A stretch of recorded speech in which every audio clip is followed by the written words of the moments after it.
This is the future.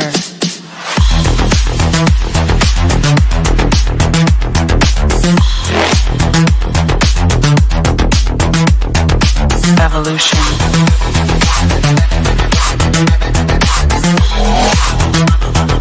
This is the future.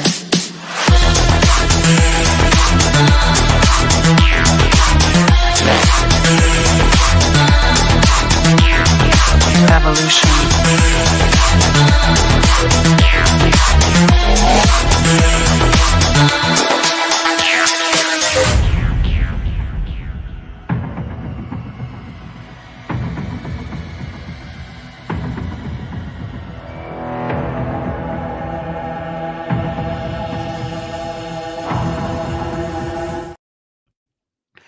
I can tell by Sir Bryan Bowden's reaction in the background to that jam that just kicked out. It was like, whoa.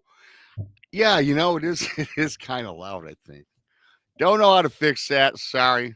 Well, maybe I do. Maybe I don't. Tex put that together. Thanks, everybody, for coming on in to Beyond BMR. Of course, I am your host, Bigfoot Michigan Rob, joined in Studio B, the lovely Krista from the Blondes and the Booze Paranormal Podcast. We have a great show in store for you tonight. If this is your first time here, please, of course, subscribe to Bigfoot Michigan Rob on YouTube, the Blondes and the Booze Paranormal Podcast on YouTube, Texas Front Porch found on YouTube, Paranormal Paul, Monica Rollins, Our Paranormal World, Donnie Cho Says Stuff, Daniel Diva, the Diva Dimension. I might be forgetting somebody. I don't know. I kind of do that sometimes. They love me just the same. Turn on your alert bells. You won't miss a show. Thanks to everybody for coming on in. We have a great show, as I said. So before I bring up Krista, I'm just going to go ahead, and you've already seen this. We've got the, the Crossing Realms Conference taking place September 19th and 20th at the Eagleton Civic Center, Richmond, Missouri. We've got a fantastic lineup for everybody. Mr. Bowden, Sir Bryan is a speaker here. He did not make the picture. We got to redo this.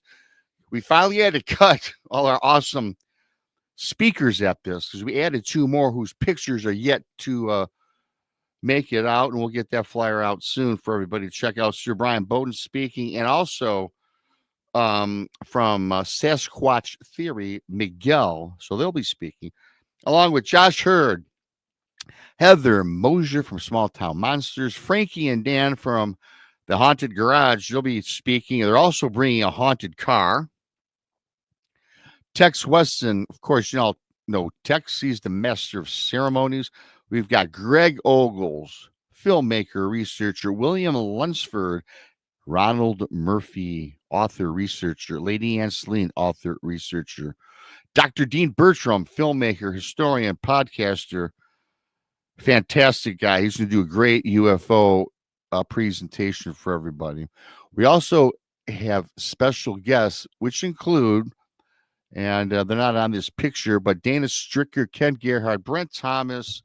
Also added to this as featured or special guest is Ryan Edwards, Mike Familiant, Christopher Garantino, Linda Eastburn, David Glidden, and of course I did mention Miguel from Sasquatch Theory.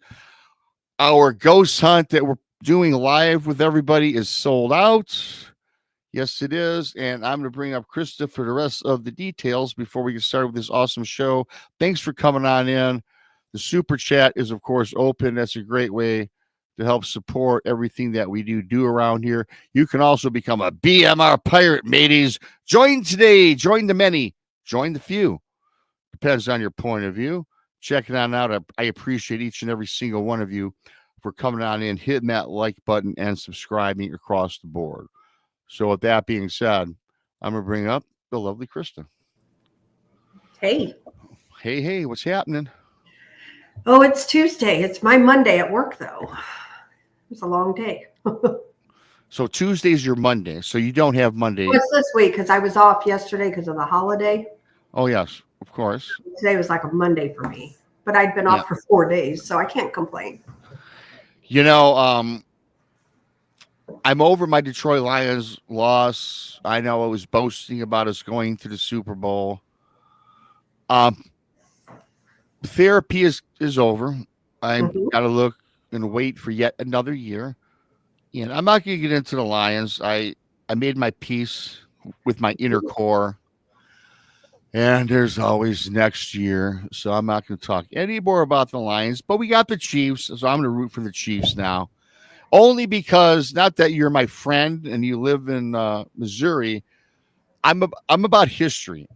Mhm. And I'd like to see the Chiefs get a three-peat.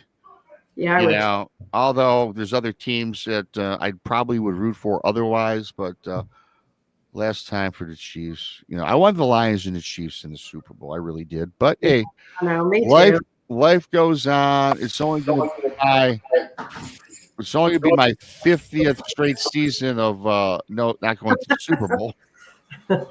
I got a few good years left, I think. But You do. with that You being said, do. is there anything you want to add on this awesome conference? I've got a great feeling about this. I mean, where can you Oh, go for $30? I mean, the ticket prices range from 30 to 75, but where can you go with all these fantastic speakers and special guests, Crystal? You can't, and a ghost hunt in between. Come on. right. Nowhere that I know of, honestly. And yeah, I mean, it just keeps getting better and better. And yeah, I'm really looking forward to it. It's going to be a Yeah. great time. 8.5 months away, roughly, and the ghost hunt already sold out, you guys. But that's gonna be fantastic. That's really unheard of. I do believe. I do. Yeah, it is sold out.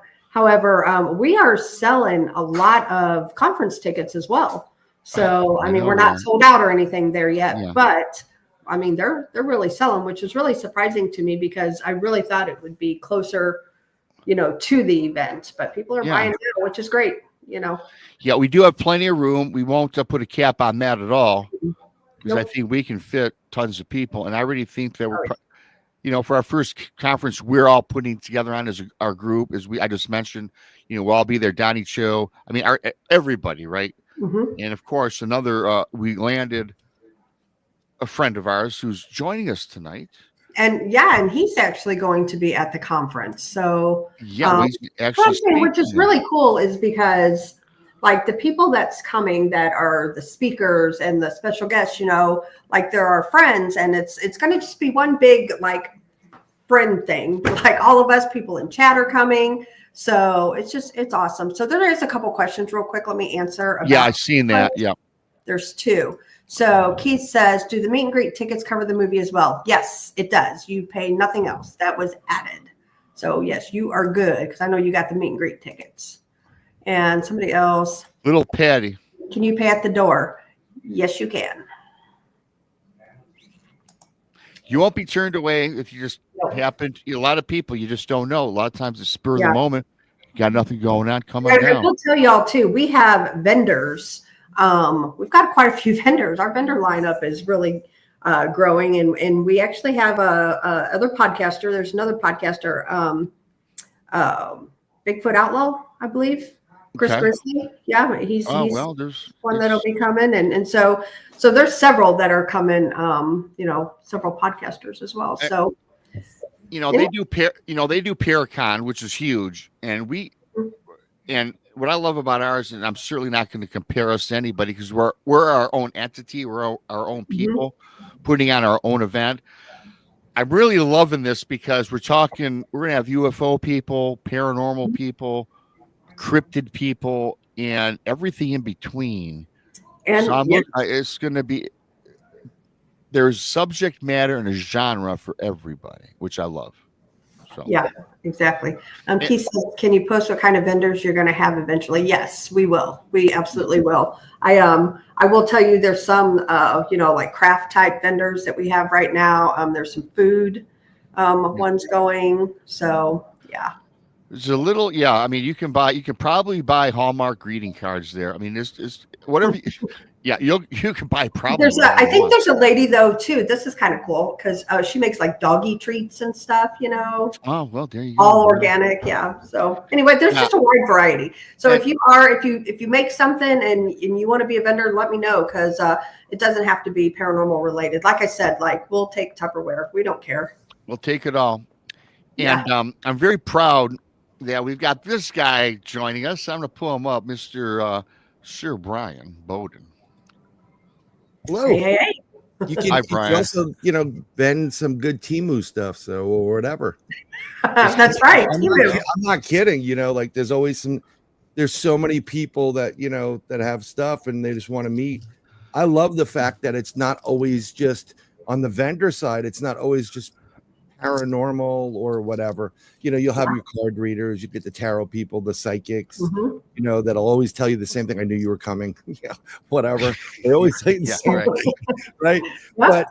But it's fun finding new stuff. It's September. It's not that far away from Christmas. So you may find some really cool gifts there. T-shirts. Yep, absolutely. Get your bandana signed by BMR right there. Yeah, I got to still work on the bandanas. It's a pain. You know that, Bryan?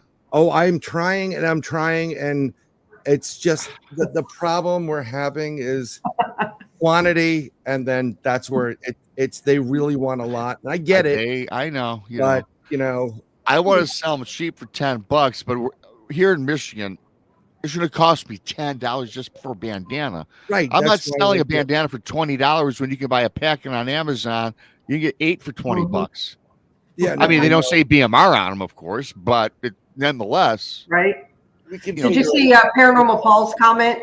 Which says, one? Make sure to get your conference tickets to get a hug from Sir Bryan. Yes, I'm giving out hugs. I've got hugs from Brandy and Krista.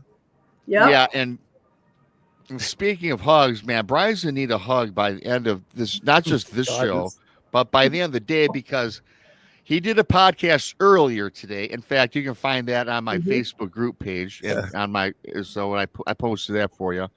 So he's doing this show. Then he's going on another friend of mine's. If you haven't subscribed to Dave Scott over on Spaced Out Radio, he's going to be on at midnight Eastern Standard Time and 9 Pacific. Yeah. So, Bryan, man, you got 3 podcasts, and you're probably going to need that hug right around 3 in the morning. I'm going to need more than a hug at this point. And then tomorrow I have my own show, Third Eye Live. It's 8 to 9, but at least it's just, we're going to be doing healing frequencies. Oh, wow. And I will attest to the fact that I had an issue where I thought my site was getting messed up. So I started using eye repair, and I kid you not, within 4 days, I was fine. Oh, wow. The point where, sometimes as you get older, you need you don't have long enough arms to read your stuff, right? So it even helped that. So it should be interesting. And then after that's over, on Thursday morning, I'm going to be on at 9 in the morning. They changed. I used to be 11 to 11:30. They went for a drive time of, early morning, and I'm like 9 o'clock, and I'm just, what's, life. But I love you guys. I will always be on, and I'm so, for sure. As I told Krista and Brandy, I'm like, when I heard about this from you, Rob, I'm like, I'm in. Yeah. I will do whatever you want me to do. I'm there. Awesome. Don't let anything. We appreciate it because they told me that behind the scenes. I'm like, well, okay, and then I love you, man. That was awesome, Joshua.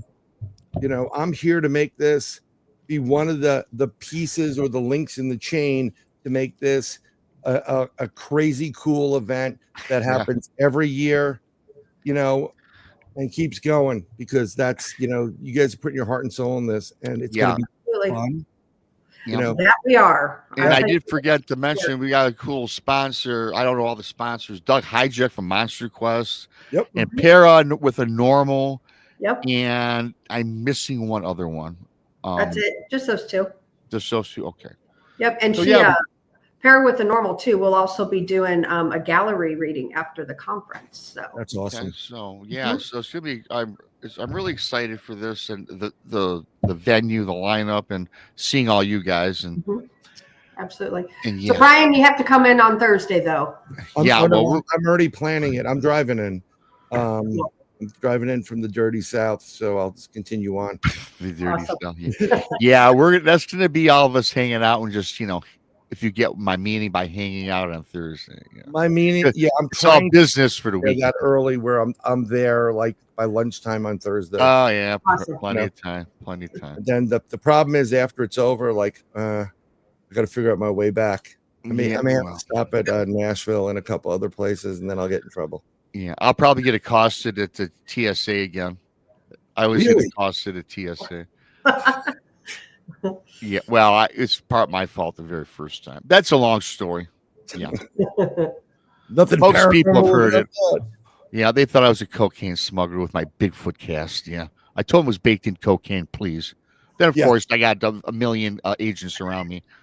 Then they laughed. I told some stories. They bought me a drink, and I missed my plane flight home. Well, there you go. That's it's positive and negative on that one. Yeah, well, it was delayed. It's not that I missed it, Look at Donnie Cho's comment. To all the single ladies at the conference, Donnie Cho is open for business. And he says stuff. Donnie Cho, and he will say some stuff, all right. Yeah.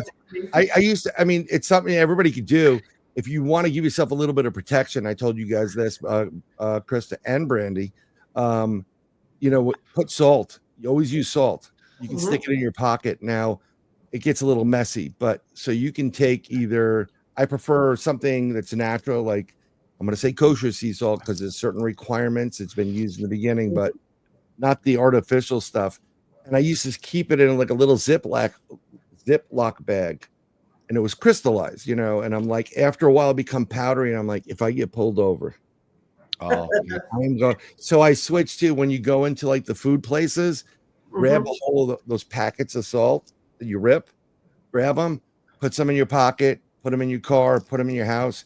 If you're going to get an interview or meet a boss or whatever, always sprinkle a little salt in your shoes. Trust me, it's going to help you through your interview or whatever the deal is. Oh, wow. Oh, wow. Very cool.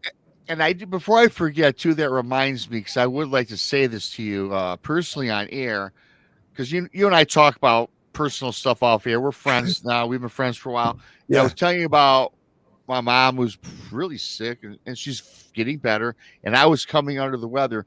And Bryan gave me this concoction. He gave me a list of all these things that you recommended. Of course, he prefaces it by saying, now, I'm not a doctor, although I should have been.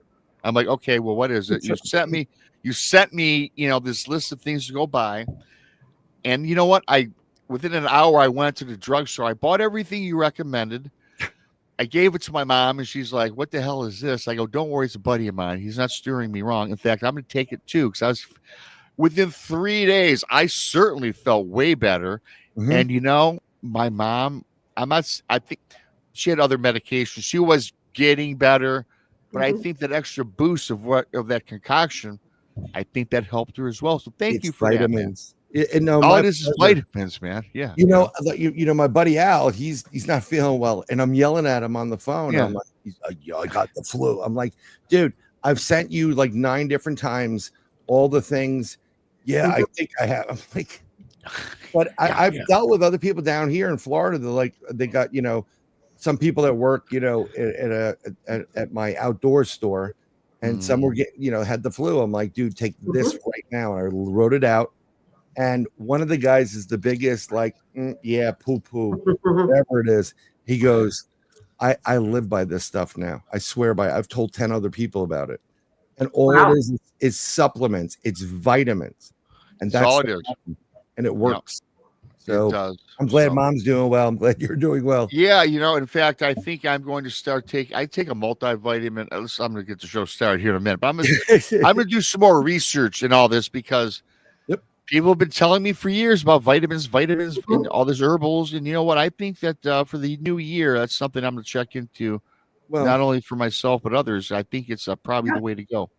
Yeah, it's and let me tell you something. When not that you're going to get sick when you come to the conference, but if you have to travel, if you got to get on a plane, just put them in little bags. Take this for a week, and then take a week going, and then take it a week when you come back. And if you're traveling on air, there's I think it's called polysorbol.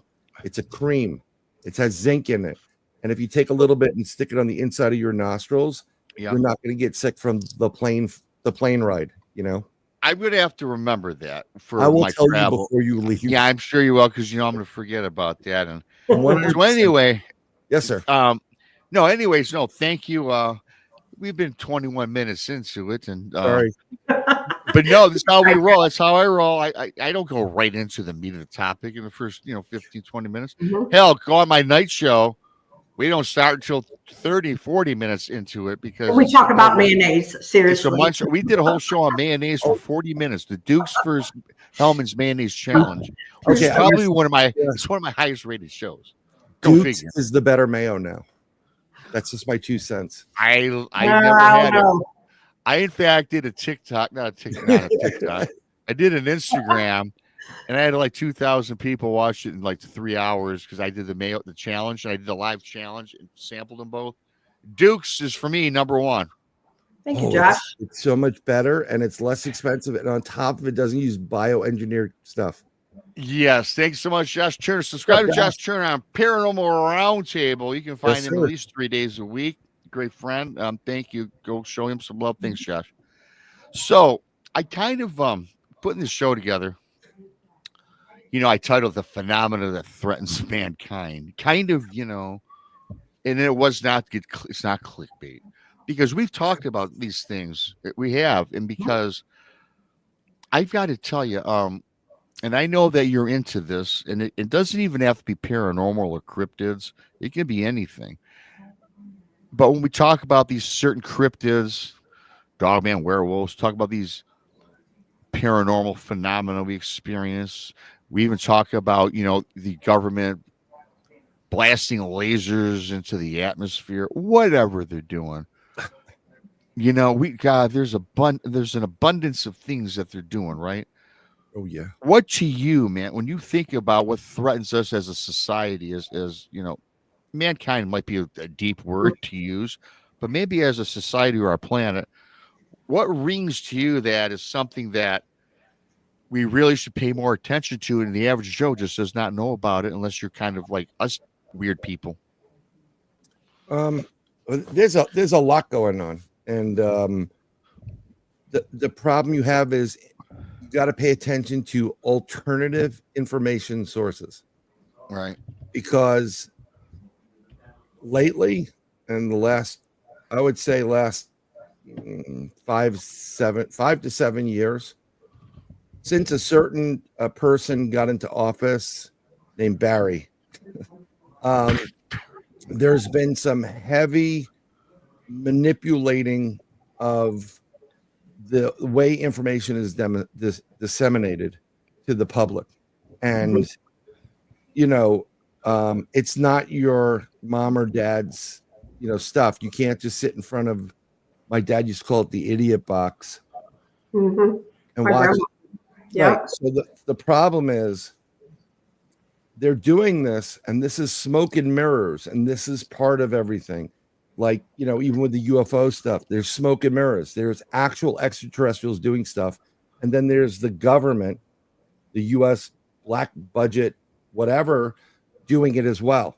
Mm-hmm. Why are they doing it? We kind of have an idea that the extraterrestrials are doing it, not because they want to help mankind, in my opinion. And there's a big round table with multiple different beings on it.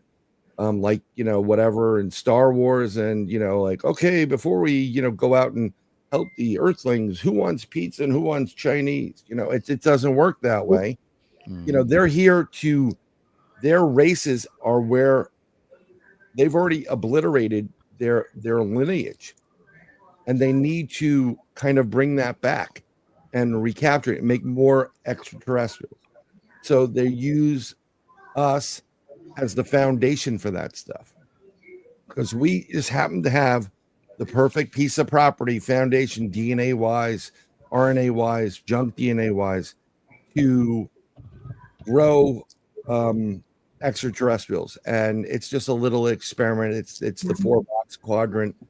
When they mix a human or an Earth person with a Palladian, just using an example, eventually the outcomes are going to be 4. You're going to get human Palladian human, human, and Palladian. And if you do it enough, you get rid of all the other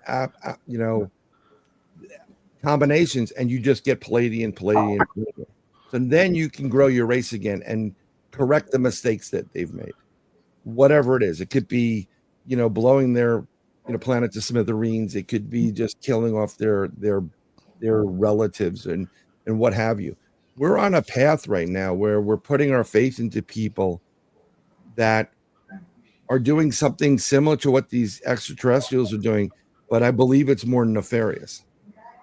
And we don't know, what are they doing? Why are they abducting us? These government fake UFOs, which do create extraterrestrial biological entities. Those are the little grays like you have on the poster. Mm-hmm. So they're little grays, they're tall grays, and then they're a little bit like bigger, wider grays. The little grays are clones. Okay. Mm-hmm. They're clone them. The reason why they do that, they have the ability they're like pets. They're the worker bees. Go in and get the subject. So they come through your wall because they have the ability to vibrate at the same frequency and material rate that the wall is vibrating at. Everything vibrates. Microphone vibrates. Everything solid. Concrete has a vibration. And when you vibrate at the same frequency, you become it, you can slide through. And then they can grab you and then do the same thing to you or unlock stuff in your brain that will allow you to do it, because we have more abilities than you even can dream of. But why are these secret people doing it? What is the point of, I'm a freedom guy. Okay. Life, liberty, pursuit of happiness, do it, whatever you want, wherever you want. But I think the biggest threat is we becoming thinned out and slaves. And it's not, I don't believe it's coming from an alien agenda. If they, with all these drones, I've said what they were, when they started happening in New Jersey. I was really upset because I'm here in Florida and I know all those spots. I've seen an actual UFO up by the Picatinny Arsenal. I was driving through there. There it is. It's over this huge lake bed reservoir. I'm like, oh my God, I can't stop. It's a 2-lane road, There's no place to pull over. I'm like, God, I wish I could stop. And then by the time you figure out a place and you turn around, it's gone. They know that and then they're out. But they're doing it because there was another threat taking place, missing nuclear material. That's the bottom line of all these drones. Okay. So you think the drones were was a distraction for us because there's something else going on that they wanted to slip past us? I think they were using sniffers and other types of drones, which are, and the size varies because of what the payload is. So we're talking military, we're talking black budgets, right? They do surveillance. We know what the Predator drones do. They make people go bye-bye. Okay. We have lasers that can do that. We have multiple frequency light systems that will blink so fast you can't even see it and make you feel like your skin's on fire. We actually have that. They use it in the military. They've used it in the Iraq War. They use it in certain prisons now. It looks like a little plate, maybe 2 feet by 2 feet. And then when they turn it on and point it at the population, the frequency makes it feel like your skin's on fire. They're able to take a flashlight, the mag light flashlights. Okay. A charging bull right at you, point that light at it, and it stops dead in its tracks because it feels instantaneous pain, and it's non-life threatening. They can make it life threatening. So they're using all these different things. And at the time there was missing material. We have a lot of people that were in the country that aren't here for life, liberty, and the pursuit of happiness, for their own personal agendas. We're not getting into that. And now they're not going to tell you that because that creates a panic. Right? So quick question, Bryan. Yeah. So why are we not hearing really about the drones anymore? Because they found the couriers and individuals that were involved in their separate groups doing something similar for separate purposes.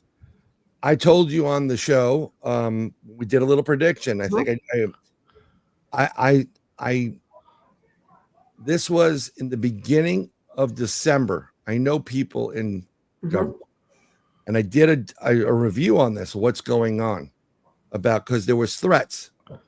Right. If you watch the Sean Ryan show, you'll understand what I'm talking about. I'm not going to mention it because we're in paranormal world, but I did use a remote viewing session to do a deep dive in what's going on.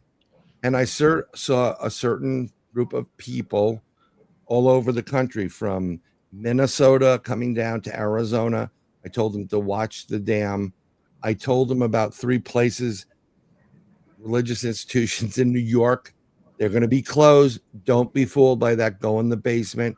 I told them by the Statue of Liberty. And when I sent this out, I don't have a security clearance. Wish I did. I'd be making a lot of money. Within 48 hours of me sending it, I heard an announcement on the news that certain people were taken into custody, and it just happened to gel with where I was. Wow. They're not going to tell me because I don't have a security clearance. I just throw it out there. I don't want to see anybody, not one person, even if you disagree with me or you want to be feisty or you're having a bad day, whatever. I'm all about, like, I want you to live the best life you can live. Okay. And if I can help, I'm going to help. You know, I can only go so far. We all can, you know, are good people. Right. And I don't want to see anything bad happen to anybody. So if I can help, I'm going to help. And I think I have a ways of reading body language and hearing in the tone of voice, like how people are being manipulated. You know, it's a gift. If you grew up in a major city, like I did, New York City, and we were feral growing up, you know, it's like, be home when the lights go on, you know, like, okay, you learn how to duck and weave and have some street smarts about you, and you know how the con game works. And you know how to read people. This is what a lot of people do, you know, and, you know, like there are a lot of people that are like Miss Cleo out there, you know, call me now, I'll tell you about it. Oh, right. You know, I need $20 more to help get the curse. Right. They're reading your body language. If you go to see a tarot card reader, don't wear any jewelry, for the love of God, and don't say a word. Don't give them anything, because the real people will tell you stuff. You're going to go out of there a little bit unnerved and go, how did they know about that? Yeah. They're real. But the other people, and they're asking for more and more and more and more, you're being taken advantage of. Sure. I would think if somebody asked you for $20 more, I can tell you, I can continue on with the reading. I mean, you know what I mean? Yeah, but that's what they do. A lot of people there are some shady people.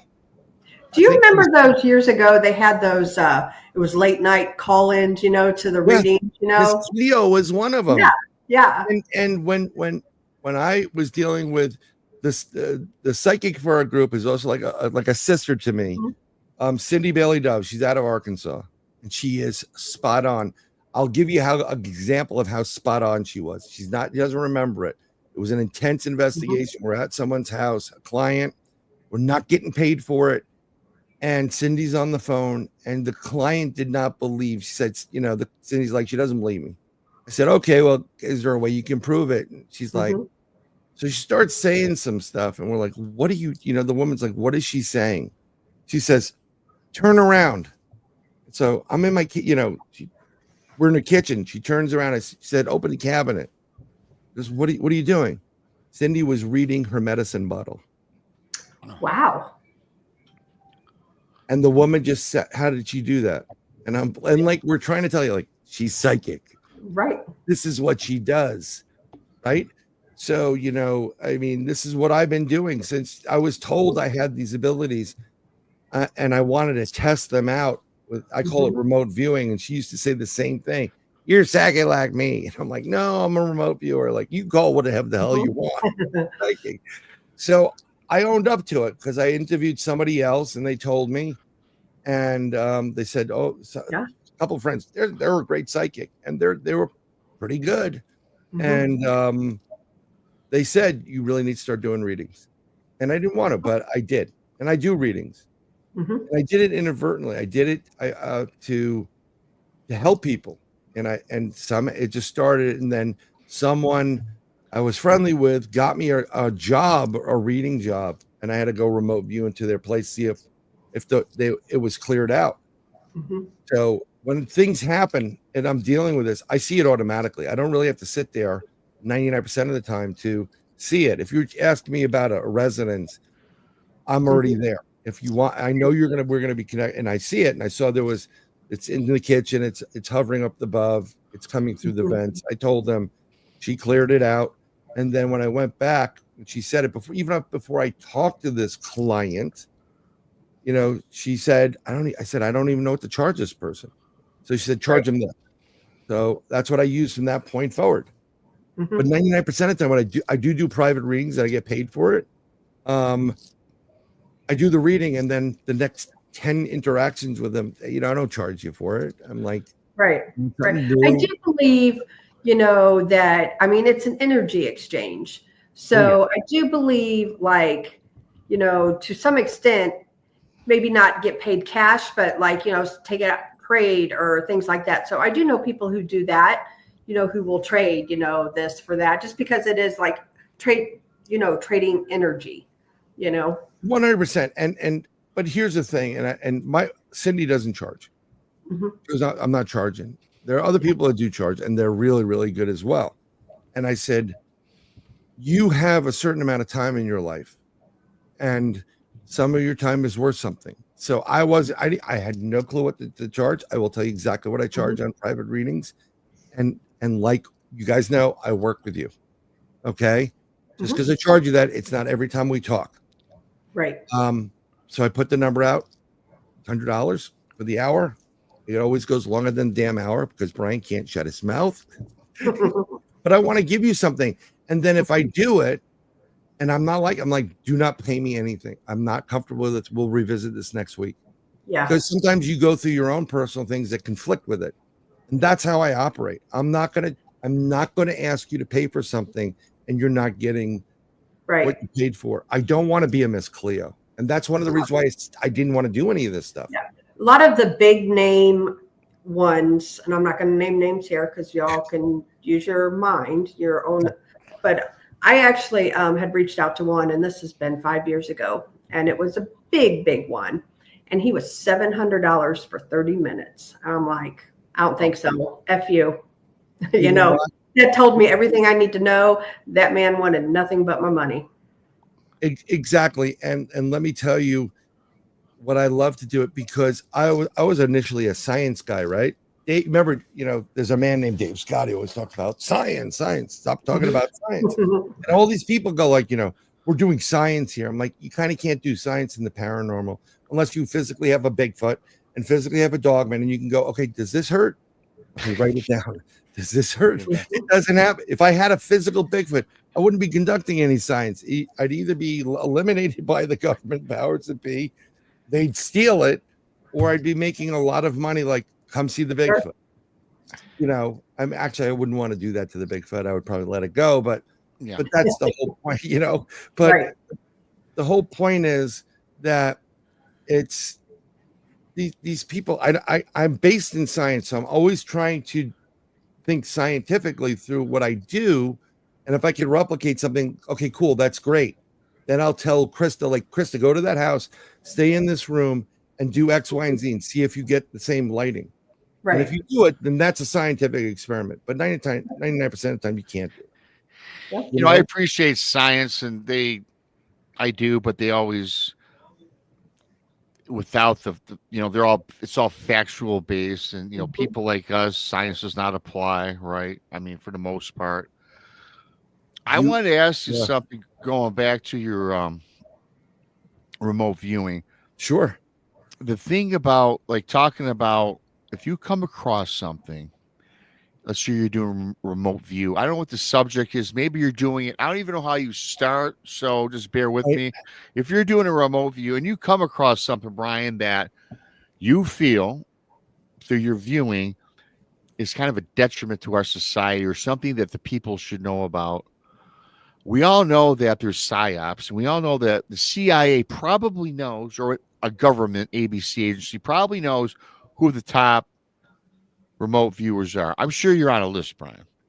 And if they think you're uncovering something, Do you think that they intervene and cloud your remote view to eschew what you're viewing, actually, to throw you off? Okay, it's just a long answer. Yeah, But well, I yes, figured from Sir the Bryan answer is Bowden. the answer is yes. Yeah, it's Bryan Bowden. I can't get directly to it. So okay, so you will see. I'm getting so much crap from Mark D'Antonio because I have to breadcrumb. I am under such watch on Facebook by whoever. They literally are getting me things from like, in 1986, I'm like, you weren't even in business. What are you getting? And it's not 2 days. It went from 2 to 5 to 7. I mean, the last time I got put in the pokey, it was 70 days. 70 days. Jeez. Because I posted a meme of a couple of political people, women, holding Biden who was wearing a diaper. And they said it was sexual content. And I'm like, that's funny right there. Yeah. Right. So, but if you follow what I'm breadcrumbing, I drop, you start doing the Google stuff, even though Google sucks and it's compromised. They use the Brave browser is better. They're going to give you some better stuff. So if you do that, you'll get to the point. The problem is, this guy's like, well, where are the links? How come not everything has a link? Some things happen so instantaneously. And what you're saying to me is you believe everything that comes from the mainstream media. Right? I don't. Okay. I'm telling you, things are happening. I have alternative sources of information. Everybody can get them. Okay. I will warn you. I don't want people to get hurt. Right. I don't want to get, unalived, hurt. If you could stop, right. I'm telling you what to, I'm begging you. I've seen your posts. I read them. Right. And they get a little bit out there and people like, this guy's crazy. And I'm like, I'm not crazy, because a couple of my friends overseas that are also paranormal researchers, but they're a lot more like, straight up, really great people, very intelligent, would never say anything like that. One of them said, I predicted, I had the message. It came to me towards the tail end of my rest, my sleep. I saw it. I saw the train. I didn't know if it was a commuter train or a like a commercial train. It was going to crash. And I got up. Be careful taking trains today. Watch out. I don't know if it's commuter or whatever. There's going to be a train crash. Wow. And within 4 hours of me posting it, there was a bad crash. And my buddy went, I didn't know about it. He goes, didn't you predict the train crash today? And I said, yeah, why? He goes, because they just had one. Oh, man. And I'm telling you, there's another person that's a psychic. And it came to, and I was friendly with them. We're not friendly that much. Okay. They don't want to believe. Wow. And I know it's fine. Life goes on. We have these people that we meet, doors closed, other doors open. That's how it is. Right. I woke up. I said, whatever you do, be careful driving. If you're driving a truck today, be careful. And I saw them driving a truck. I don't know if they have a truck. Like, be careful. They were going someplace because I saw them getting into an accident with a deer. I said, there's going to be a bad accident with a deer. Be very careful.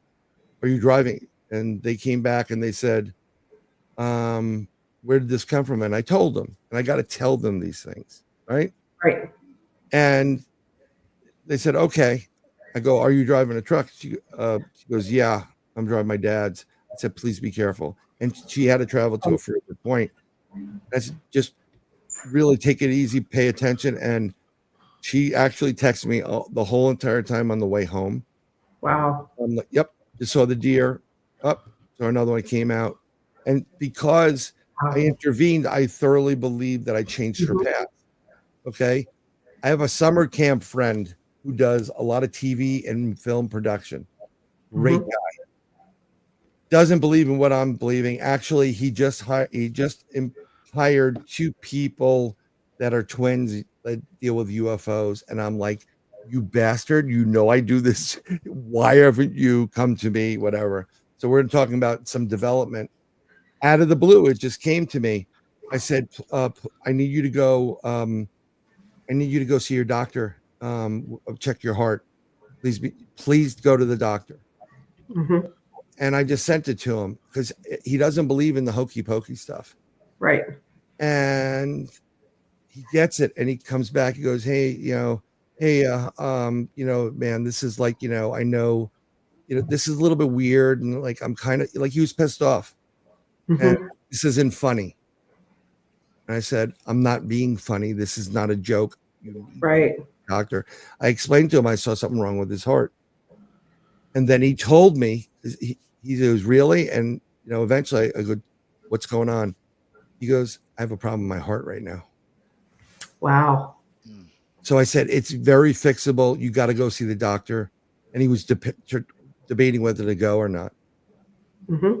And I'm not doing this to freak you out or get a pat on my back or get on TV. I don't want any of that. I'm doing this because I care about you. And I'm going to warn you, if I see something with any of you guys, I'm going to say the same damn thing. Right. Like, I don't have Texas number. Tell him this, whatever. And let me tell you something. I've had people, I was just talking about this the other night. One of my friends, Cisco, her former partner, the father of one of her kids, got into an accident. I was going to a lodge meeting. She goes, "Can you help me? I need help." I said, "Sure. What is it?" Like another sister to me. Mm-hmm. She's gifted too. He says, he got into an accident. He's in a coma. He's in the hospital. Didn't say the coma. Her son's with him. I need you to take a look into this. So I'm sitting outside my lodge in a tuxedo, and I go in and I meet this guy. Now, this guy so you were, Brian, really quickly, Brian, you're sporting a tuxedo at the lodge. Yeah, in my car at the lodge. Very nice. Continue. We have to wear tuxedos. We're part of the, everybody thinks we're the Illuminati, but we're not. Yeah, I go in and we'll talk after. I take a look, and I'm in the ether area between earth and heaven or hell. And he's stuck there. Did not go into the light. This guy is badass. I know he's a biker, and he's a bad, he was in a very known organization. Great guy. Should have gotten out, but he got so deep into it. But he really was trying to be a good guy. Mm-hmm. And while the whole thing was happening, I kept hearing this following phrase: "Eat a peach, eat a peach, eat a peach." Okay. And maybe you guys in the audience know what I'm referencing. And I'm looking at it, and he's like, "Who the hell are you?" He's pissed. And I'm like, "I'm here to help you. That you got into an accident.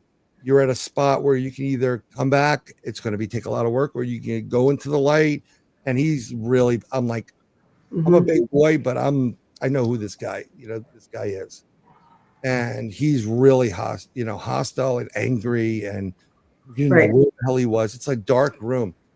So I'm like, I got a little nervous. I pulled myself out and I said, "Hey, I see him."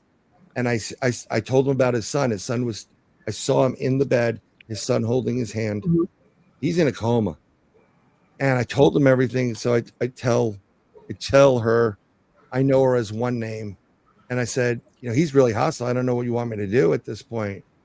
And she says, tell him, I'm going to use the name Jess. Jess sent me. I'm like, "What?" Just tell him Jess sent you. Okay. So I go back in, he's like, and he curses, "Mother, what the hell?" And I said, "Whoa, back up. I was told to tell you, Jess sent me." And he did one of these. He stopped instantaneously. He went, "Son of a bitch," with a smile on his face. And at that point, he listened.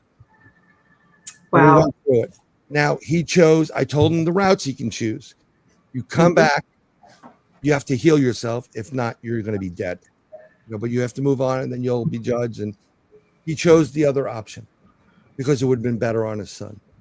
But it's weird when that stuff happens. I will help you if you're there. And yes, 2 shades, you got this.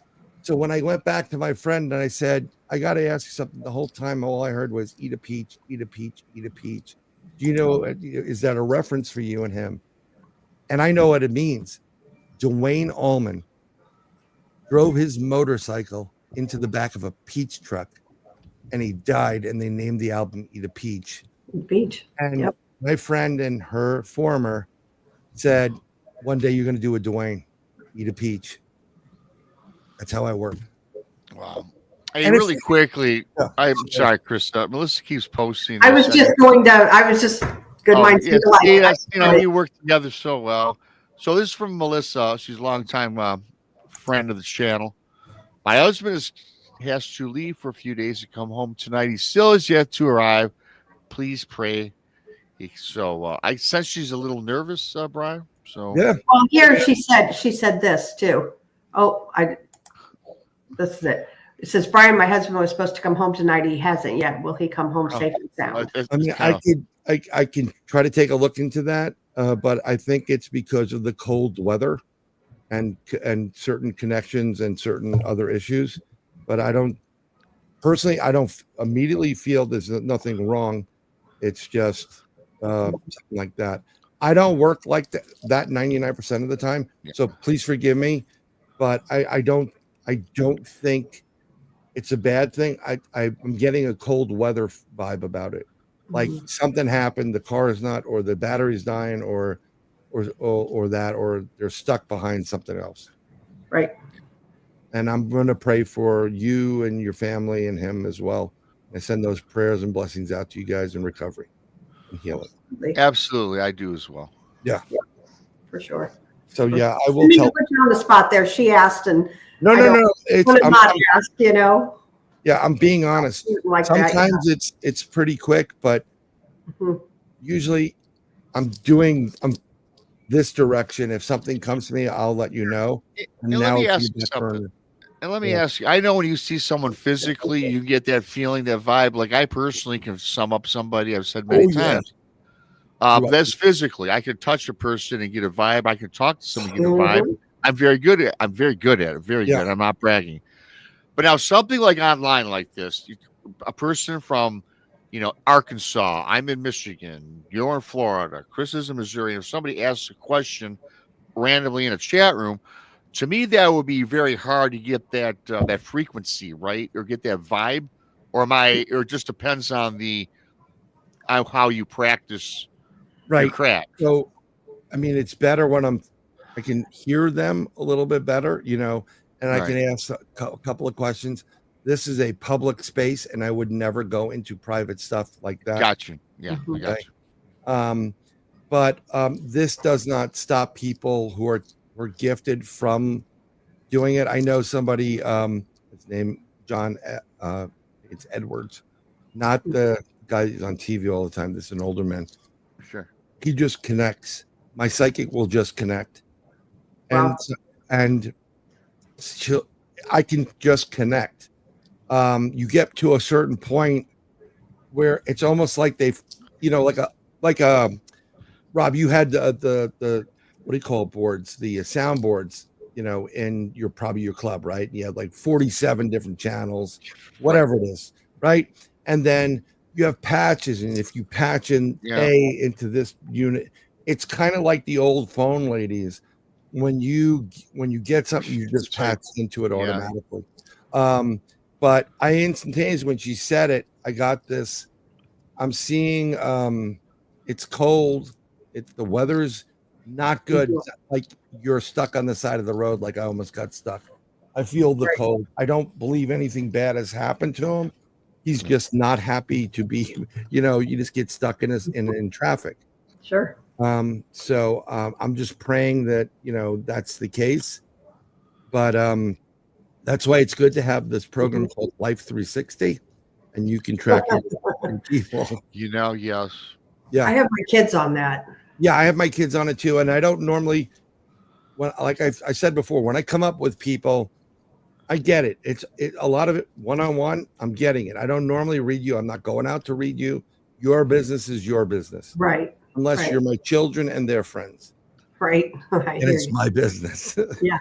I actually, I'm going to tell my kid on here background that Life 360 is great, because I was actually at the Ray County Museum, and it was a ghost hunt we were doing 2:00 in the morning, and I busted my kid sneaking out of her friend's house. She was spending the night with her friend. Oh yeah. And I busted them with Life 360. I was like, if you're going to do it, let's leave your phone. Good grief, I told my kids straight up, do not sneak into the house ever, and it's for their own safety and well-being. Yep. I don't play that when I have the alarm on or whatever it is. Mm-hmm. You're going to get hurt. Okay. Yeah. But and my youngest, who is gifted too, she will tell you stuff. She picks it up. It's just she's better than I am. Really good at it. And it's scary what she knows. But she doesn't know that she knows it's real. She sees it like I used to see it, like, is this really happening? Am I having like a hallucination? Right. You know what I'm saying, Rob? It's really weird because I even second guess it. And sometimes I ask people like this is what I saw. Should I tell them? And I used to tell it to my buddy, Al, and he's like, yeah, sure, why not? Yeah, why not? Because you're not going to be the one that's labeled as the freak fest. yeah, go ahead, tell them. But, yeah. You get responses where they like you're 99% correct, and then you like, how do they ask you how you do it? And I'm like, I can't explain it to you. I don't claim to be a psychic, and I'm not. Okay, now I've known things about certain people throughout my entire life, and when I bought the bar, I wouldn't even use the resume. I would just meet the person, and I would hire them based on my gut feeling, whether they experienced or not. I know I was just looking for a person who would give good service, not steal from me. Yeah, let me tell you something, man. Every time I second guess and I'm not saying just your average everyday intuition, every time I second guess something where my gut told me don't hire this person, maybe I did it because I felt sorry for them, or they talked maybe a good game and maybe they out-clevered me. And every time I went against my initial reaction within the first 90 seconds, I ended up firing the person because they did something that were against company rules or stealing most. Right. Never ever. Yeah. Not trust your gut. Always trust your gut. You know that's the first psychic ability everybody has. Actually, if you want to clear up your pineal gland, which usually is calcified with fluoride and whatever, and they're going to try to change that, you can buy on Amazon liquid iodine. You can eat some fish. Don't eat too much iodine. Like if you got it naturally in fish, but iodine used to be in salt and all this stuff. They took it out because it helps to decalcify your pineal gland, third eye, which is really the first eye, which touches you to the, whatever the hereafter, God and whatever. So if you do, this will get your abilities starting to go, but that's your first intuition. It's like, oh, my gut's telling me this is going to be a bad day. Yeah. You're getting a premonition, which is you're getting information. You just don't know how to process it. Then you get the emotional side of it, like, being a empath. A lot of women are empaths. There are a lot of men that have the ability too. And you walk through something and you're like, oh my God. Yeah. I walked past the lady. We were at an outdoor shopping area, and I'm walking behind someone with, I'm there with my, my other half, my two kids, the boyfriend, the puppy, and he's, pulling through. And as I'm walking, I'm like, oh my God, I just feel terrible. Like miserable, like my dog died. And I'm like, and as I walked past this woman, she's bawling her eyes out. And I'm like, that's why. As soon as I got away from her, I felt better. That's how the empath side works. Yep. And if you start using it and meditate, literally meditate try it 5 minutes a day. First of all, it's going to make your day a lot better when you and always meditate before you want to take out somebody. Like, I'm going to kick you, or, to sit there and go, okay. If you do a 15-minute meditation, you get to 30 and you really get into that, nothing in this world can screw you up. No, I agree with that. And I got to do something for about 30 seconds, Krista. Sure, and I'm going to change the topic. I'm going to keep it the same, yet a little different, a little more. Well, you'll get it when I come back. So I'll be back in just about 30 seconds. Problem. All right. Yeah, I think, I think everybody has that. I don't know. I say that, but, to know whether when you meet someone, whether you like them or not. And I know immediately, like when I first meet somebody, whether I like them or not. Yeah. I mean, I can tell pretty, the other half, she hates when I'm right. A lot of people hate when I'm right because they want to like certain people. Mm-hmm. And like, for example, I have an HOA down here. Mm-hmm. It's hell. And they're not doing right. And they're doing a bad job. And it's all about, we want to be heroes, but they're zeros. Right. And there's a couple of us that were questioning what they're doing, went to got documents to see what's going on. And I said, this is how it's going to work out. Boom, boom, boom, boom, boom. And then when these people leave, it's going to be these three people who are best friends with them. Mm-hmm. Everything I said was going to take place is taken place. The only thing I didn't predict, and I think it's a karma thing, because I told people 2025 is, November 19th of 2024 was the end of a 15-year cycle and the beginning of a new one. This entire year, 2025, is about change, whether you like it or not. And right. I mean that sincerely. And I was saying it to my other half, we're going out, and she goes, well, good or bad? I said, yes. You're going to be good and bad. So sometimes changes, you lose your boyfriend, right? Or the girlfriend dumps you, and you're like, oh God, I'm in love with this. It's changed, but maybe that change of you being dumped, took place to prevent you from, walking in on her with somebody else, your best friend, and really screwing you up, or that opportunity. Or maybe it, even though it was tough to deal with, a month later, you met the love of your life, and now you're going to be married, good or bad. And you can either roll with it, or fight it. If you fight it, it's going to suck for everybody. Honestly, for a long time, I really thought, especially at work, because I work with so many different people, and I really thought, I would walk by someone and be like, I just don't like them, or I do like them, whatever. And it was a lot of these people I did not like, and I'm like, okay, maybe Krista, you're just being a bee, And then I got to think about it's my senses. It's not me mental. It's like, it's the vibe they give off. Let me give you an example, and I'm going to say it, and my daughter's going to hate me. I love my two daughters. I raised the bottom one. I wanted to raise the top, but we had to work. So my in-laws said, I love her to death.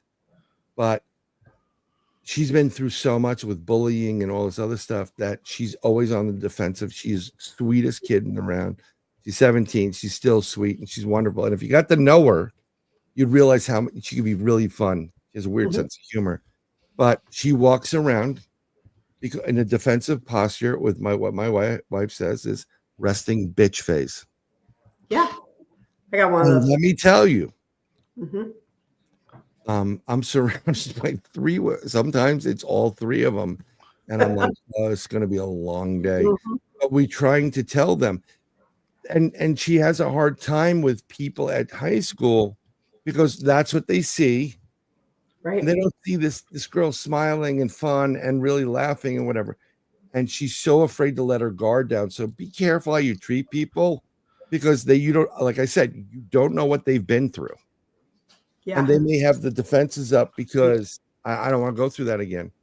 And she's been through a lot. But I've been there. I mean, people come over and you're like, one of the people on the HOA, and I'm like, this guy's a piece of, what? Right. Like, I'm looking for the word of what he's like. And someone said, he's like a used car salesman. And I'm like, yes, that is it. A dried up used car salesman. Yeah. And it's good. So, trust your gut. I mean, yeah, it sucks when you get burnt. But it does. It absolutely does. I've done it. We've all done it. Just go with that first instinct. And I wanted to talk about something here. Well, first of all, when I first met you, it was on Space Cell Radio, just seeing you on Dave's show. I said, wow. And I didn't even have a podcast back then. Yeah, I know. And then when and you're all, and we made jokes. I used to broadcast Dave's show from my bar. Yeah. way back in the day, right? I so wanted a drink named after me. I know, man. Yeah, boy, I've got memories. I can't get into that at this moment. But so when I started my show, you've been on probably literally so many times I can't even tell you, maybe a dozen times in 3 years. Yes, I thank you. And when we first started doing the shows, yeah, you're absolutely welcome. You're a wealth of knowledge, and that's what I'm going to get at. When I first started doing the shows, I was a novice. I was green, and I just knew, Bigfoot. Then we got into some Dogman. So our first several shows are always Bigfoot and Dogman type, and right. Then we kind of did some UFO stuff as I got more familiar, and as time went on. And then our last several shows has not touched on any of these things. So with today's show about the paranormal, the phenomenon that threatens mankind, I guess I know it's a very wordy, title for the show. I've done 1,000 titles. It's hard to come up with titles, right? So, exactly. Gosh, do it long enough, you start repeating stuff. But so we could talk about something here that I don't know if it threatens mankind, but go ahead, Rob. Yeah, we could do that too, because I would, whatever that is. I think I know where it is. But I want to ask Bryan, because about a year ago I talked to this guy at length. He didn't want to come on the show, nothing like that. I did a story though on I did a story show or whatever it was. He was a guy that told me that he was recruited. He was a military man. He was in the Army, and he was a very smart man. He was into DNA splicing. He was into genetics, molecular manipulation, and he was telling me how he was hired on through the government to work in the lab, and they were very secretive about this. Okay. And they said that they wanted to create something in a lab to help control. This is where I got my first red flag a little bit. This guy should have had a red flag. They wanted to control the deer population in whatever state it was. Too many deer, too many traffic accidents. It was made up, man. They just gave him a lot of crap. So he got started. But as it turned out, he goes on to tell me, Bryan, that they're creating, I'm not going to say dog man or werewolf or anything like that. However, humanoid creatures that they were releasing into our national forests. Yeah. To control, as he finds out later, Bryan, it was not to control the deer, but it was to control the population of humans.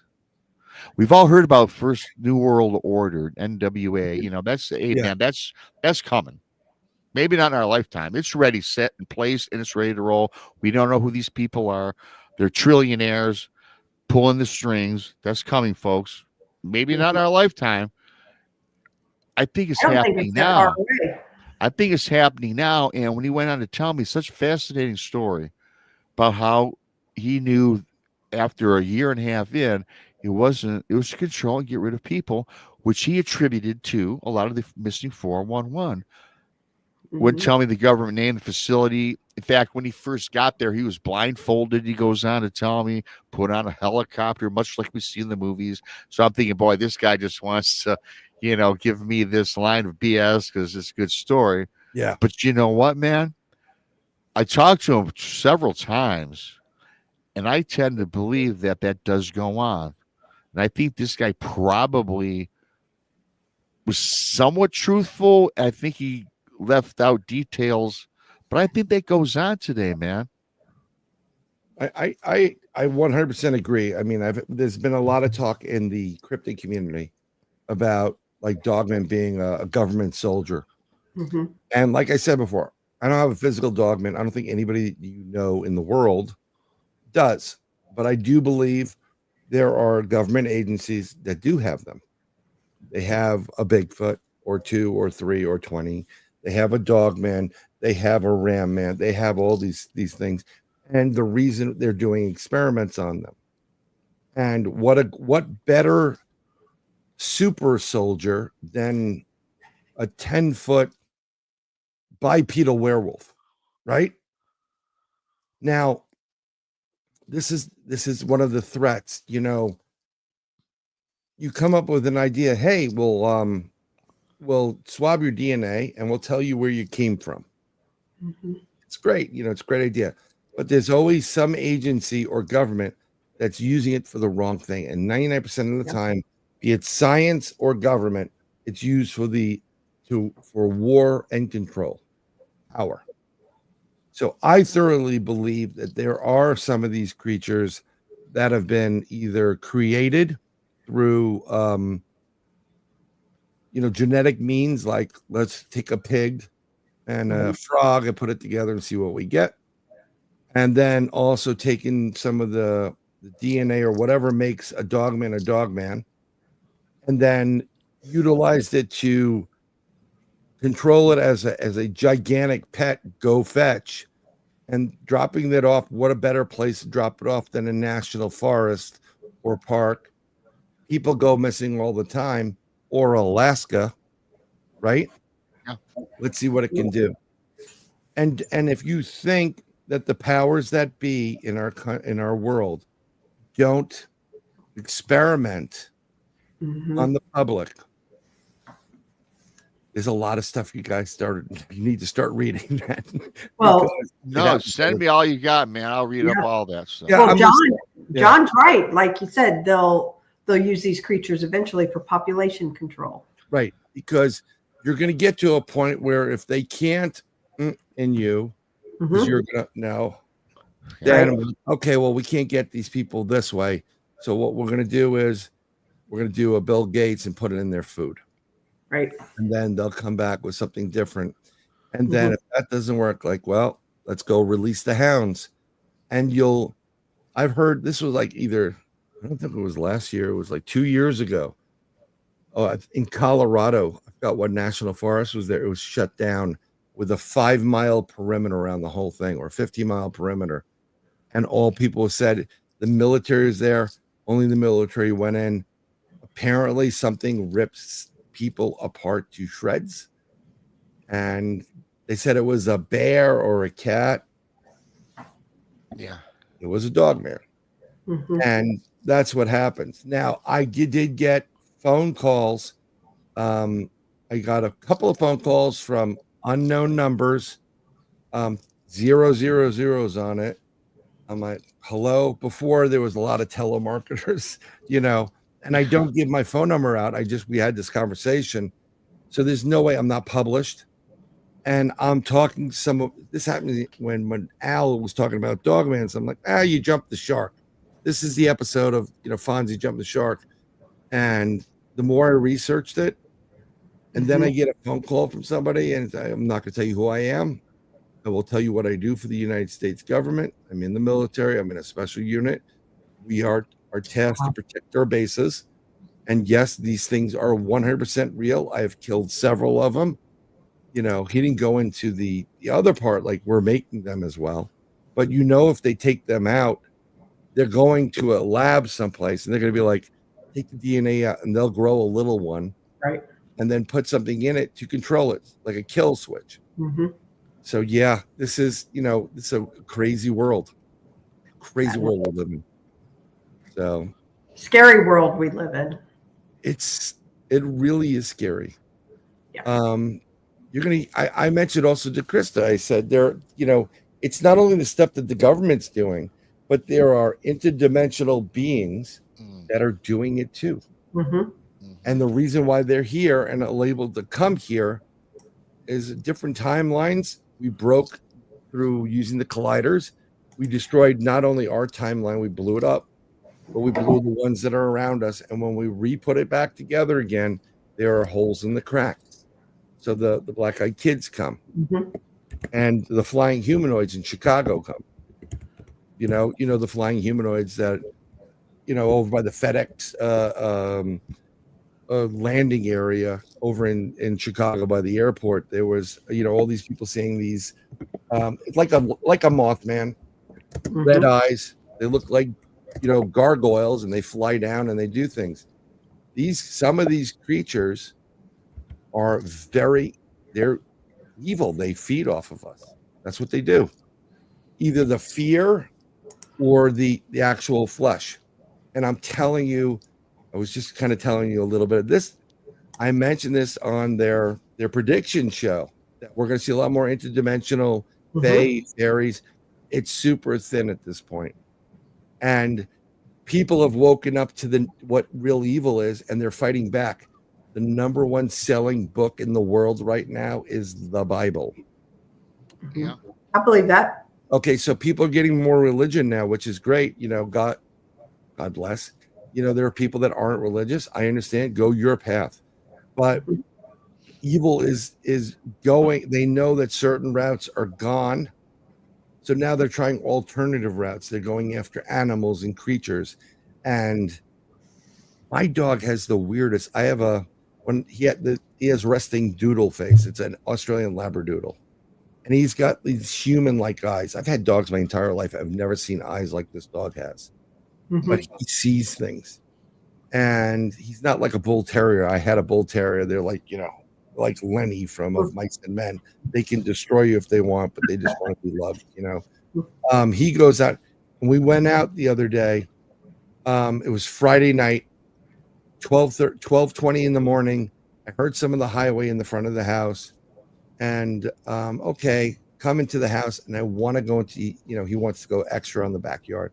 So I walk him out there, and there was not a sound. It was like I walked into an enclosed room, which was very weird because you usually hear crickets. And as a researcher of these cryptids, Rob, when you go into the woods and it gets dead quiet, shit's gonna hit the fan. Yeah, well, yes. Okay, it's like, okay, we're here. Yep. Quiet for a reason. Yeah, and it's quiet, and we get over to my backyard's fenced in.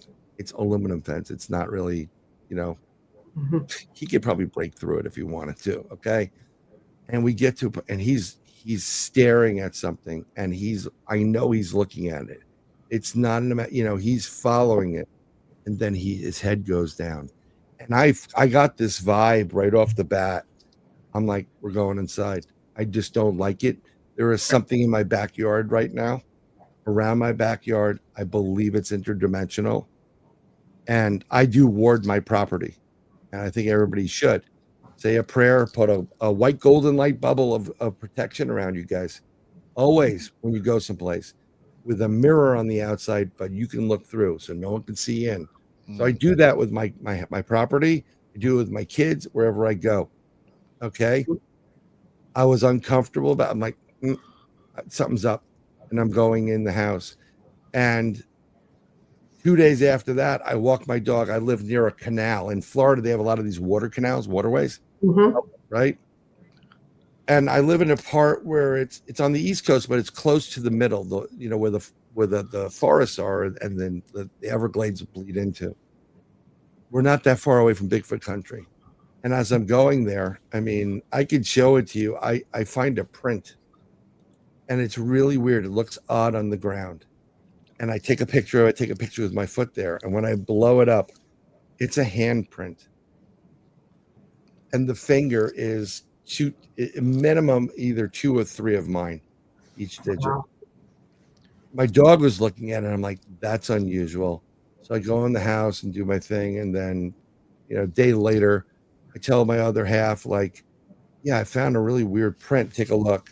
She goes, well, that's funny because just recently, this morning, I went over there, and there's a huge fish, and it was eating it. It was bit into. Oh, wow. I think I have a being out in the back of my house at this point. Wow. Yeah. So I'm going to be investigating. Makes it easier, to investigate something a little bit more local. But and it's really weird. There's something there. That was the quiet. It was, what the hell's going on here? Right. Yeah. Sometimes when it's extremely quiet is when it's most eerie and scary. Oh, yeah.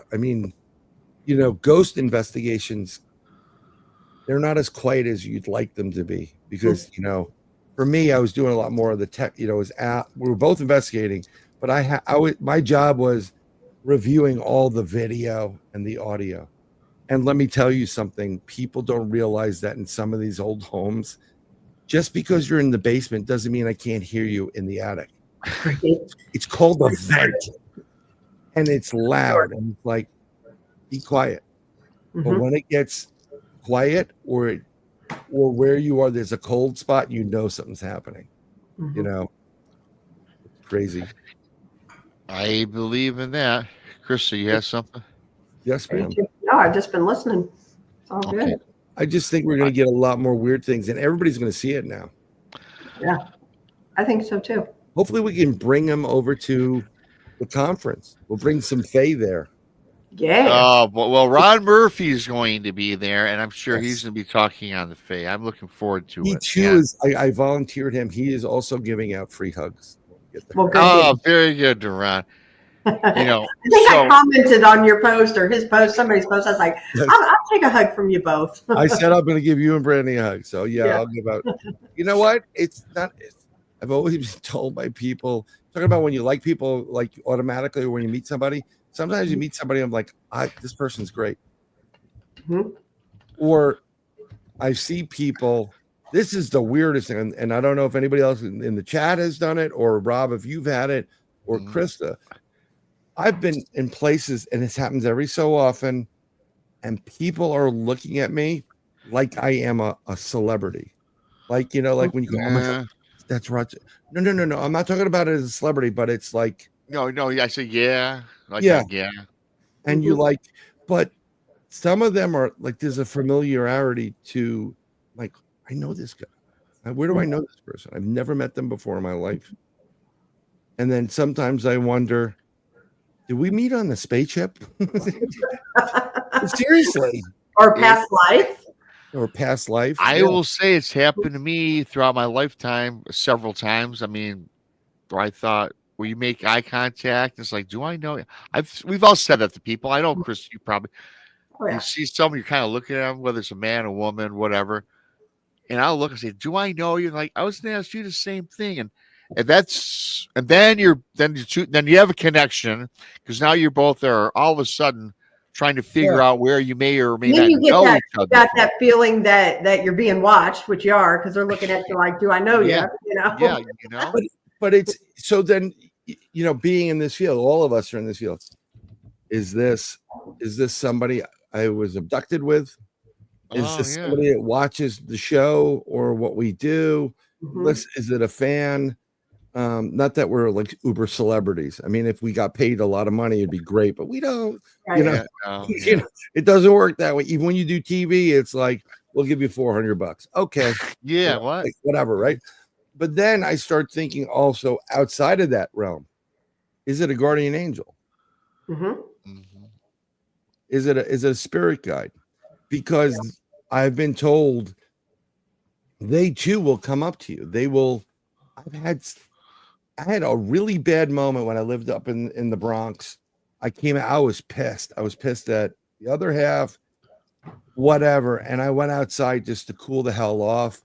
And I'm sitting there and it's like, it's dark. And I'm like, I'm really ready to go. I'm not normally like that. I just had enough. And people are walking down the hill in front of my apartment.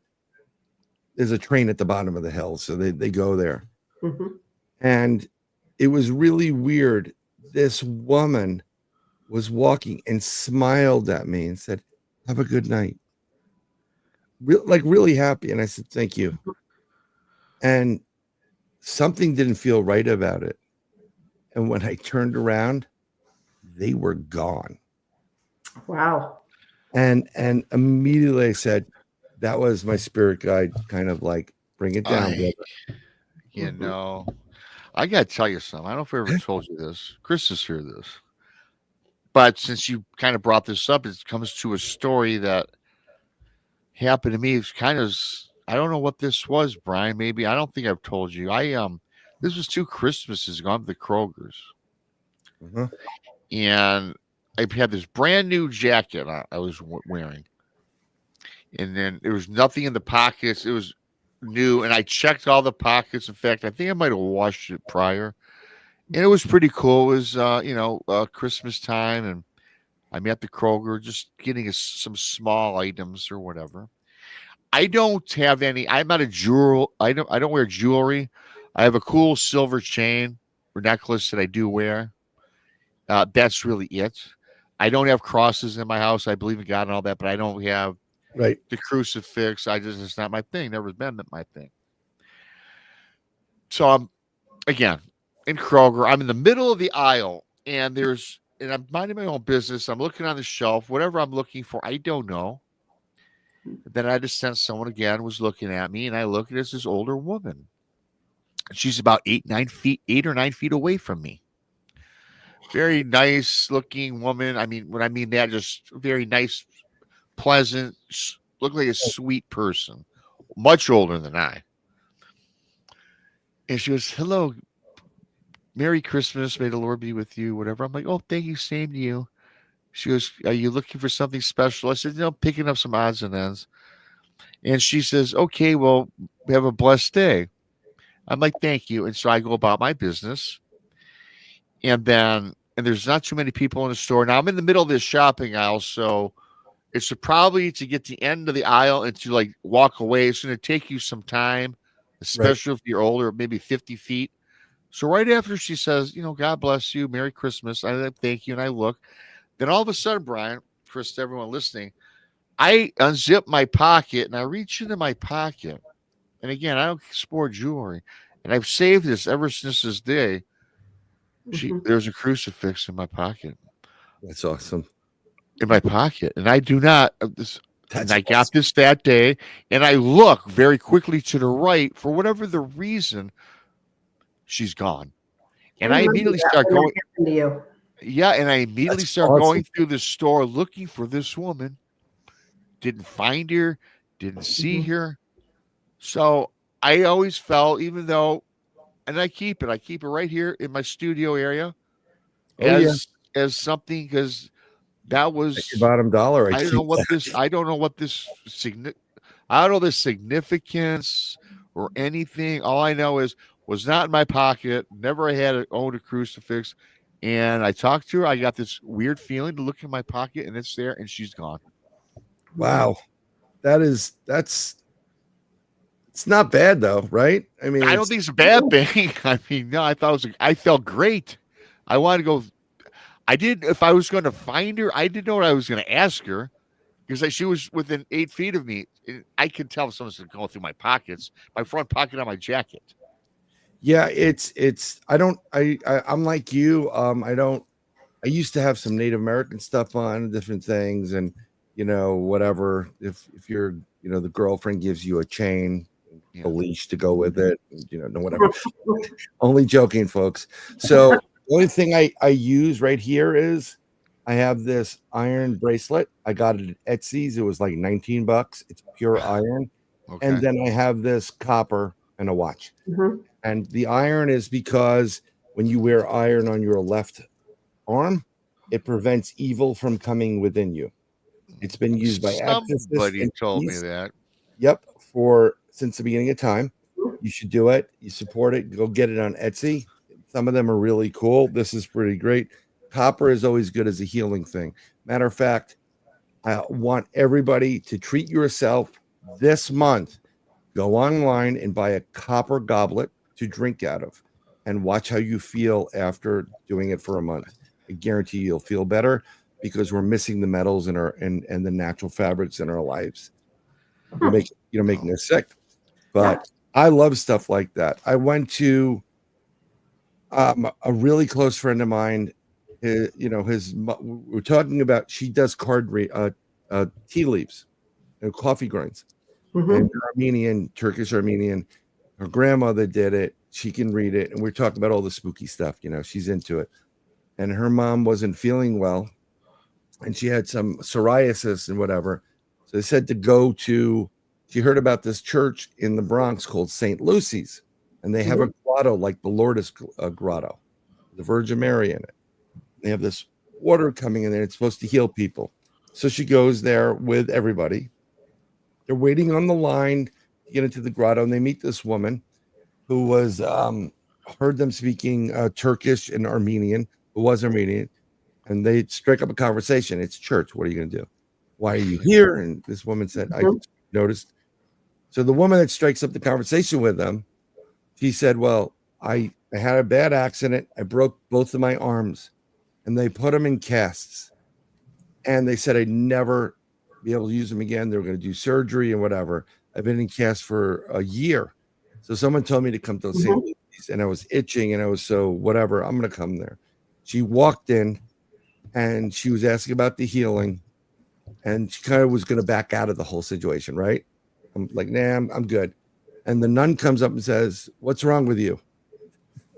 And she tells him, she goes, "Come here." And she starts pouring the water from the grotto into the cast, softening them. Because you don't need this. You need her. And the lady's freaking out. What are you doing? What are you doing? Well, casts fall off. She goes to her doctor the next day, ready for the surgery, and her arms are perfect. Wow. So I hear about this, and I went there a year ago, and I'm waiting outside, and it was me and like 3 other people. It's literally water from the New York City waterworks going into the grotto, coming back out again, and goes in the drain. Wow. Okay. I go in with a couple of jugs. I'm going to take some, I could use as much luck as I can get, right? I go in there, and I wasn't feeling really well in the chest area. I was a little bit nervous. This is just after the big heart attack thing. And I'm like, oh, please heal me, make me feel better, make more blood.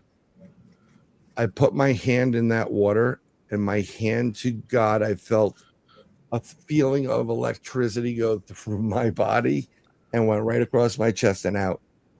I literally was like, and I couldn't curse. There was a nun right next to me.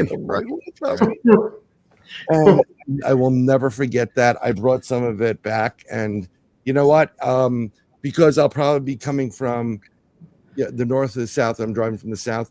I'm going to bring some of that St. Lucy's water with me. I'm just going to give it out to people. Oh, nice. That's awesome. It's New York City water. I wouldn't personally drink it. Just a little bit, New York City tap water is great, but I don't know, but I've literally, when I wasn't feeling well or I had a headache, I've put a little bit on a napkin. I put on I kid you not, it went away. And I don't think it's psychosomatic, but what I love about yours is that you now have a cross in your pocket. I do. And I don't carry it on me. I keep it right in my house, right in my work area. And because I don't want to lose it, because I lose stuff. It's interesting. Joanne in chat says, here it is again. She says that she has the same exact crucifix, which I know it's hard to tell, Joanne, I think maybe. But then the weird thing that she's followed up with, she said she has no idea where she got hers either, which is kind of, I think cool. That's cool, though. I think that is really cool. So cool. Yeah.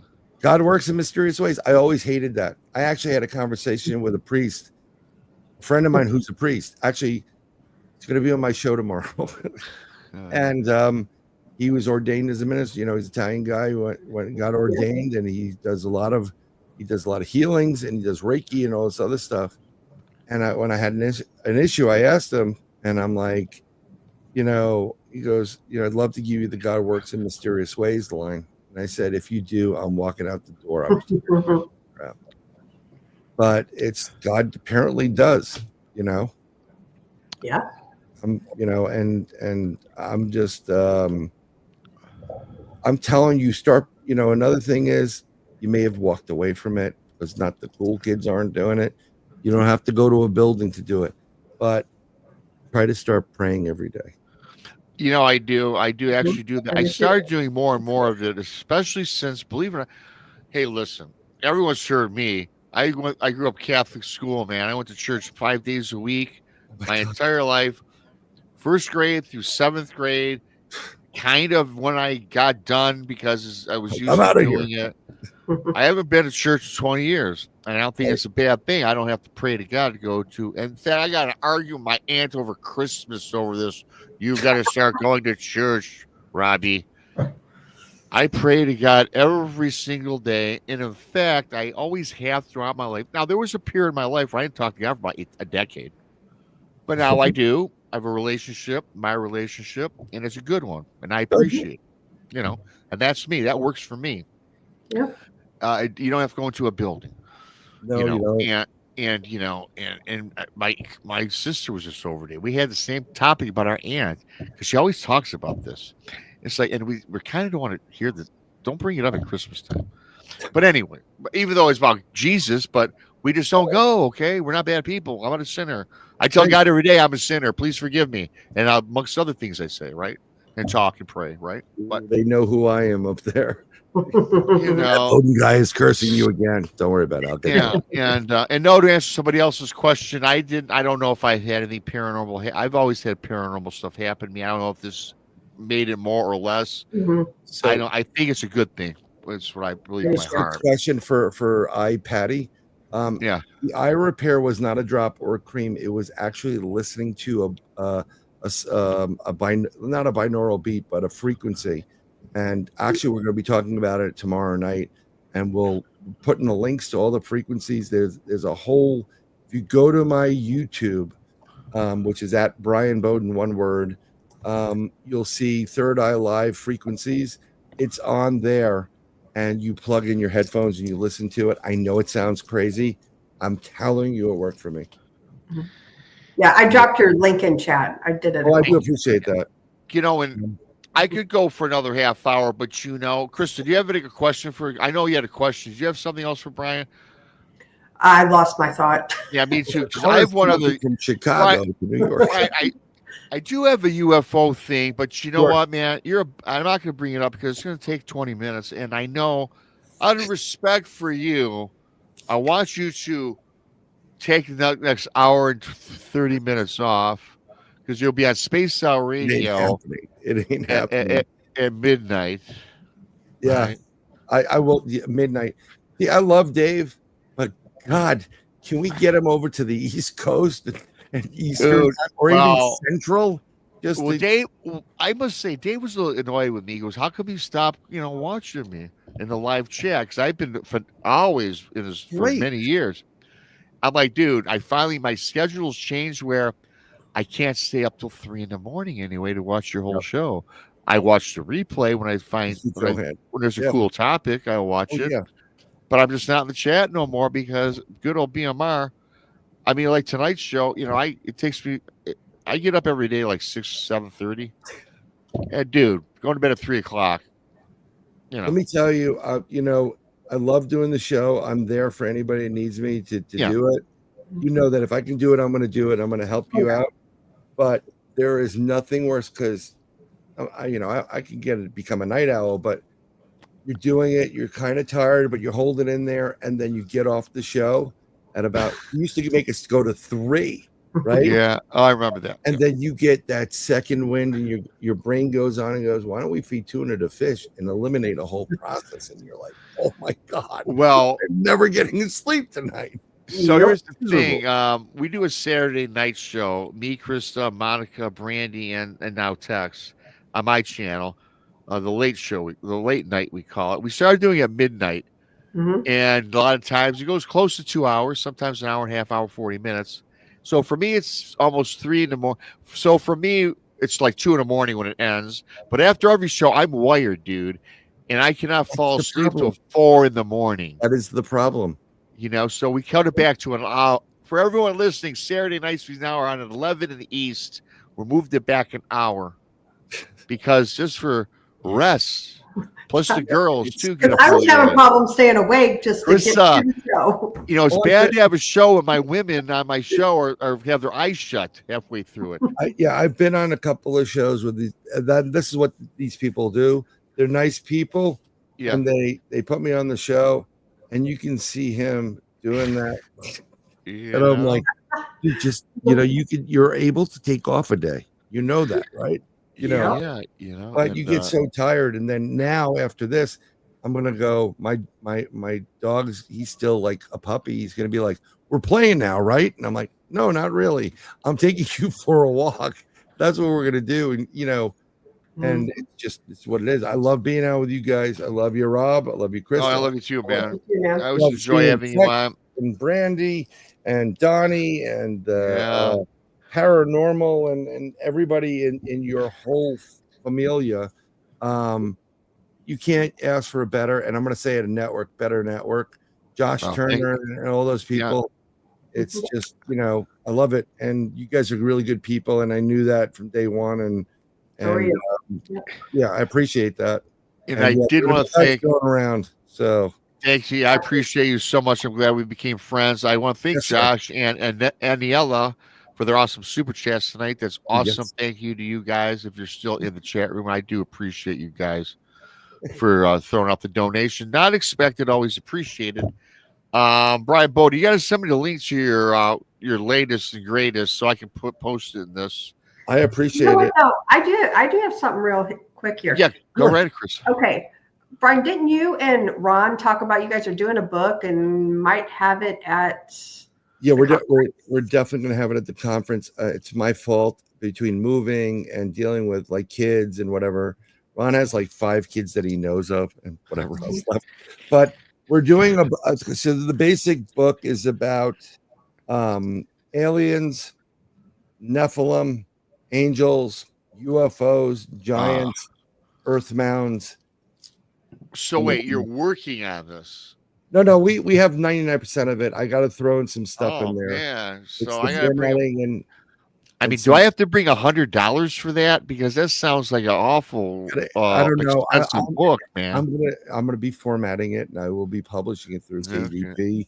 Very nice. And then if you go there, you can get, it's signed by Ron Murphy and myself, and I'll actually legitimately.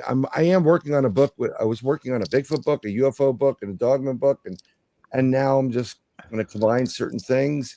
And I'm going to get in trouble when it comes out, and I don't care. No. And since you're going to be bringing your books for everybody in chat and everyone listening later, I'll be bringing all my 2 books with me to the conference, and I will sign for you. Yes. So that's cool. I'll have them on display. Krista will have some stuff. We'll all have some stuff. This is going to be so much fun, this conference. It is. It's going to be a blast. I can't wait. I can't wait either. I really can't wait. And you know what's cool about the conference, because I can't wait for the Lions to start back up. And the Lions will be starting back up during the conference. So it'll be perfect. The Lions and the conference. Try being a New York Ranger fan, okay? I know you're telling me the other day, man. You were telling me the other day. Yeah, I know. That's another topic. Yes, it is. You guys were good when you had Mike Bossy. We were good when we had the Edmonton Oilers as the Rangers with. You did, didn't you? I forgot. Yeah, that was basically Edmonton Oilers, and so tonight, yeah, it was. Actually, you're right. Today's Tuesday, Krista Thursday. What you got going on? We have Chris Kramer coming on Thursday night. Oh, very nice. That'll be a great show. Mm-hmm. Again, if you're new, please hit that like button on the way out. Subscribe to Bigfoot Michiganrob on YouTube, the Blondes and the Booze Paranormal Podcast, Texas Front Porch. Mr. Bowden's channel is posted here.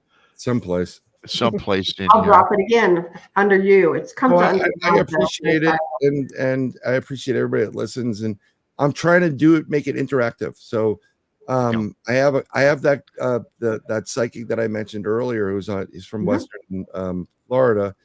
And I'm going to be able to take like phone calls or call you through like private messenger.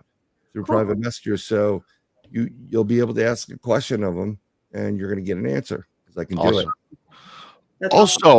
Also quickly, my blog Sunny 11 or number 11. Check out her Facebook group. She's got a great group and she's a great moderator. She's been dropping links all night. I appreciate her. I appreciate all my moderators as well. I really do. And I love you all. Great show. Thanks for coming on in. Like it on the way out.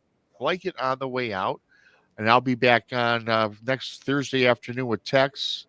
Don't know what we got cooking for that day. Maybe I don't know yet. I don't know what we got going on. I'm just sifting through our awesome loud music for the end of the show. Thanks, Bryan. I'll talk to you later. Have a good time on Space Now Radio. Go watch Bryan tonight. If you need more Bryan, he'll be on in about an hour and 15 minutes. Yep. I will.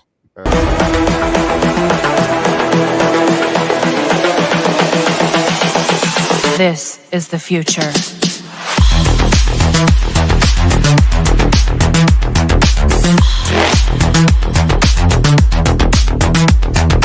Evolution.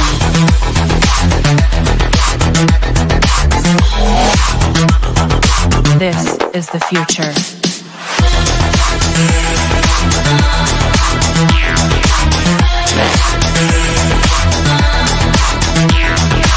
evolution.